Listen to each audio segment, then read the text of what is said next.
Құрметті отандастар, сіздерді 9 мамыр ұлы жеңіс күнімен шын жүректен құттықтаймын. Еліміз аман, жұртымыз тыныш болсын. Әрқашанда бейбітшілікте өмір сүрейік.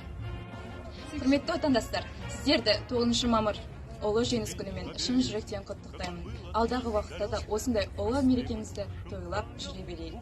1945 9 мамыр ең қайғылы, ең қуанышты мерекелердің бірі. Біз ардагерлеріміздің еңбегін бағалап, ол кісілерді құрметтейтін боламыз. Құрметті қазақстандықтар, сіздерді 9 мамыр мерекелеріңізбен шын жүректен құттықтаймын. Ешкімде ешқашанда ұмытылмайды. Ер есімі ер есімде. Жұртымыз аман, еліміз тыныш болсын. 9 мамыр ұлы жеңіс күнімен құттықтаймыз. Елімізге бақыт және береке тілейміз.